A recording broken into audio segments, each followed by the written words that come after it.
Hi, this is Fred Lambert with Electrek, and we just got our hands on a brand new Tesla Model Y, and we're going to take it on a little road trip this weekend to give you our first impression of what might be the most exciting electric car of 2020. If you've been following Electrek over the last few months, we've been reporting on the qualities issue with the early ramp up of the Model Y production closely. Really, like any car, like any new car program, you're gonna have some qualities issue during the ramp up, the production ramp up. That has been especially true with Tesla vehicles due to Tesla's aggressive approach in launching a new car. And the Model Y has been a prime example of that. We've been reporting on a lot of early units facing some significant aesthetic issues, but also some functionalities issues. And in case of this car here, the owner was fairly satisfied. He did take delivery on the first time. However, there were two issues that he needed to fix. There was a scratch on the back seat. This vehicle has the white interior configuration, which I know may make some people uneasy due to the ultra white being somewhat more prevalent for scratches or stains. But Tesla has been using those the same material in Model S and X for years, and most owners I've talked to have been pretty satisfied with the longevity of the product. The other issue was with the trunk. There was a misalignment on the trunk panel here, and we can still see it's not perfectly aligned. That actually affected functionality. Tesla fixed it a little bit, but it's still not perfect. Sometimes you will close the trunk and the system inside the car doesn't detect that it's actually closed, which of course is an issue. You have to press a little bit on it. Apparently he's looking with Tesla to get that fixed too.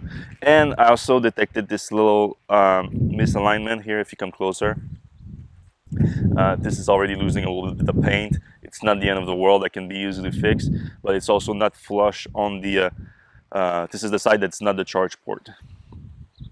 But other than that, I took a good look at the car all around. I'm impressed with the quality of it. The panel gaps are very consistent. So aesthetically speaking, beautiful job. Some quick design thoughts about the exterior of the Model Y. If you're familiar with Tesla's Model 3, this car is going to look very similar. A lot of people were concerned that it looked too much like a Model 3. It's simply like a raised off the ground a little bit with a higher back seat, a B-pillar. And that's definitely part of it. But a lot more refinements goes into making a car like that, going from a sedan to a small SUV, or I know people have issue calling it an SUV, a crossover maybe. But personally, I think Tesla did a great job. It's its own car with its own design, just clearly a bigger brother to, although younger brother, to the Model 3. As for the functionality of having that higher back, you definitely get a much more comfortable backseat experience. I'm 6 foot tall, and I fit very easy in the back here. No problem with the headroom. Right now, the front seat is in the very normal, if not like back position, and I have plenty of leg rooms. Definitely fits a full-grown adult, and I feel much more comfortable on the back seat in this car than I do in my Model 3. Of course, the other big advantage with the higher back is the cargo space and the trunk opening itself. Unlike the Model 3, you have a full hatchback here, so much bigger opening to get things in. If you look at the actual trunk space, other than being a little bit higher up, it's not that big of a difference on the Model 3 at the surface. But then if you dig a little bit deeper, you're going to see a lot of big advantages. The biggest one being the tub underneath the flooring of the trunk, much deeper in the Model 3. You can fit easily full-size luggage in there. The flooring is also removable in there. Each side also behind the rear wheels, the wheel wells, you have pretty deep storage where you can put your chargers and things like that. And unlike the Model 3, in the Model Y you have a second under the floor storage space. This one is a lot less deep, of course, because of that's around where the rear motor is located, so not as much space for storage, but definitely a small advantage, especially something that you want in the car at all time, but don't use too often for like a safety kit, for example, or something like that. Then the other thing, in the Model Y, unlike the Model 3, you have access here to fold the back seat just like that, without having to open the passenger doors and do the manual release on them. So it saves you a quick trip if you need to put more cargo in. So in short, much better rear cargo experience here in the Model Y. Just a quick example of the luggage capacity, the cargo capacity in the back of the Model Y. We have luggage for 4 here for a weekend, plus a dozen bottles of wine, and we'll see what it all looks like inside the trunk of the Model Y.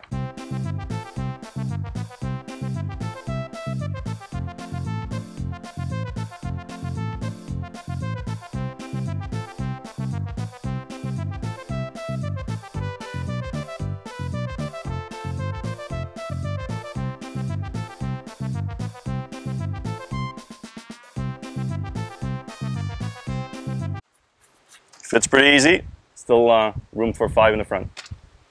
Like the Model 3 or really any of our other Tesla vehicle, maybe except for the original Roadster, you have access to the Tesla app for it, and with the Tesla app you can easily open the front trunk. Front trunk very similar in size to the Model 3, definitely fit at least one full-size luggage in there if you need to, but most of the time you're going to be good with the cargo space in the back. Now getting inside the vehicle, especially coming from a Model 3 owner, definitely a similar feel. You're looking at the dash and everything, front seat, driver position, you feel like you're in the front seat of a Model 3. However, you do feel a little bit higher up. It's not quite a full SUV kind of feel where you look everyone from the top, but definitely a little bit of a difference here. Especially coming in and out of the car, that few inches of ground clearance makes a big difference for a lot of people. I do like that. But once you get over the fact that it looks very similar to Model 3, you start seeing a few differences here.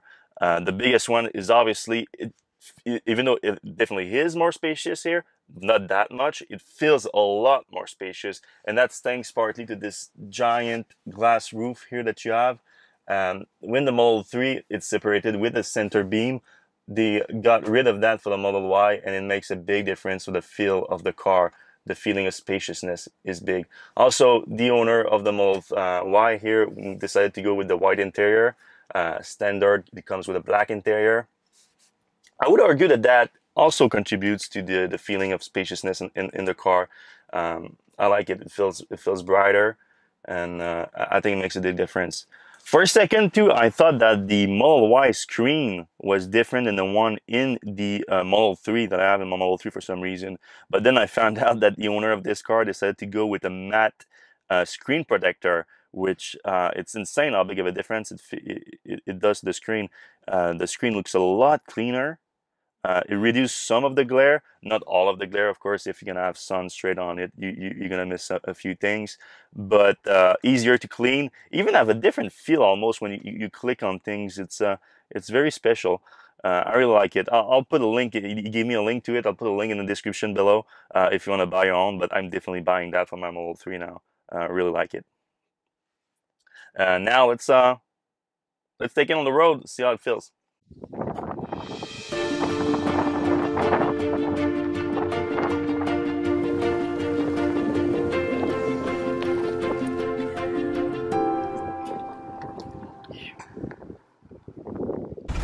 So this particular version of the car is the long-range all-wheel drive, which is currently the base version of the Model Y. In a few months, we should get the long-range rear-wheel drive, which should bring the price down of the Model Y a little bit. But this version of the car starts at $50,000, and this particular configuration with the blue exterior and white interior brings the price up to $52,000. So it's still a premium vehicle, and a little bit more expensive than the Model 3, but mainly because you don't have the lower hand configuration just yet on the car. And yeah, as a Model 3 owner, I'm very familiar when I get in the car. You definitely get a feel of being a little bit higher up, but other than that, it's very much reminiscent of the Model 3. Oh, look at the Model X. That's the Model Y's bigger brother right there. I like that car. Yeah, me too. Yeah.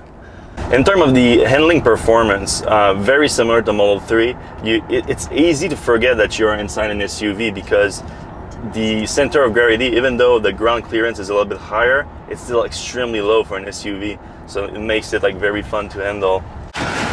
In terms of capabilities, the long-range all-wheel drive version gets 316 miles of EPA rating, and that's what you're gonna get in best possible conditions in terms of weather. But the car is definitely on the more efficient side in terms of an SUV of this side. This configuration has the 18 inches aero wheels, and this is the design specifically for the Model Y on the aero wheels. It's different than the one on the Model 3s, and I actually prefer the aesthetic of this one, and also gets you some very good aerodynamic performance, resulting in a slightly longer range. This 316 miles of EPA range will go down pretty quickly if you decide to go with the fancier, bigger wheels. We stopped for a quick charge at a supercharger station here in Santa Rosa, California, and nothing surprising, of course. This is the Model Y has the same powertrain as the Model 3, same top charging capacity of 250 kilowatt, which is extremely fast, but it also tempers off really fast in Tesla vehicles. So in this case, we came in at about 20% charge.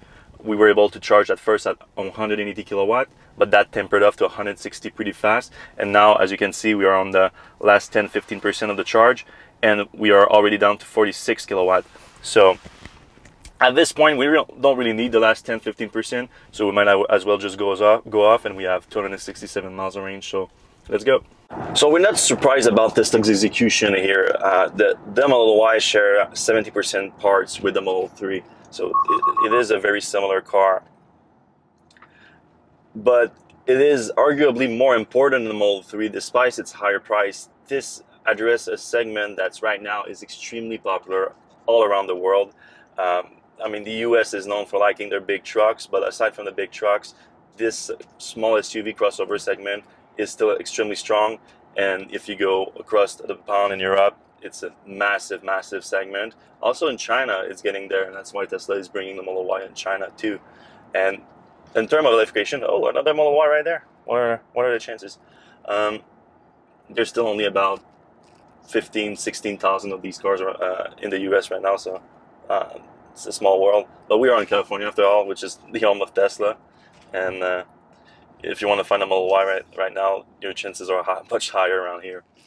But yeah, the crossover small SUV segment is also one that most automakers are aggressively targeting in terms of electrification. Some of the obvious competitors are going to be the Mustang Mach-E coming later this year.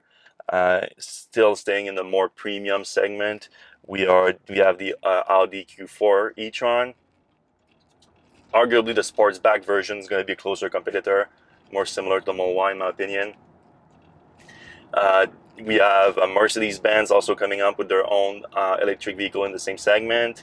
And then if you go a little bit lower hand, you're going to have the Kona, of course, the Niro, and several other vehicles in the segment that are going electric. So we might see this segment being majority electric within the next few years, in my opinion. So this is not the performance version of the car. This is the dual motor long range. But aside from the top speed, bigger brakes, and not the full 3-second acceleration, the car has very similar performance, and you can get some good spirited driving in this car.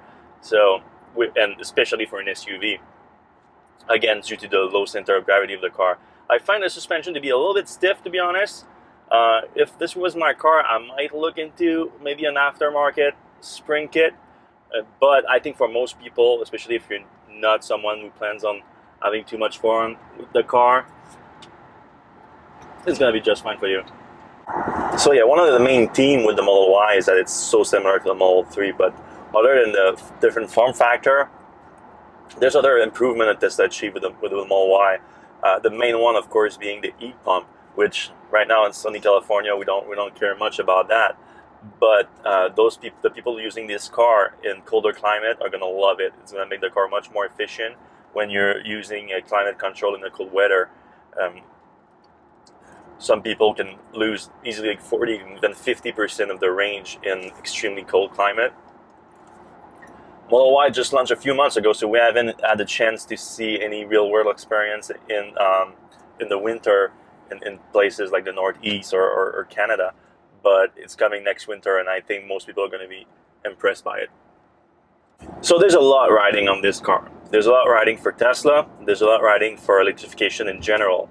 This car, based on Tesla's own estimates, might have a bigger market than Model 3, Model S, and Model X combined together. So the execution of the car was extremely important. And Tesla had already a step ahead with the Model 3 sharing most of the parts with the car. But I think people might overlook the fact that because they're so different, they think it's super easy to make. But there are some subtleties into making a sedan into a crossover or an SUV. And I'd argue that Tesla did a wonderful job with it.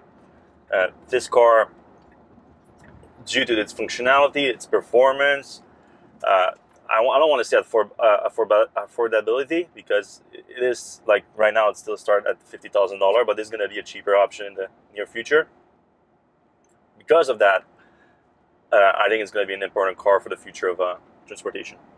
That was it for our first drive impression of the Tesla Model Y. We are about to take delivery of our own Model Y in the coming days, so we're going to bring you a full review in the coming weeks as we put more mileage on it. So stay tuned for that. Give us a subscribe so that you can see that video, and a thumbs up if you like that one. And we're going to see you next time.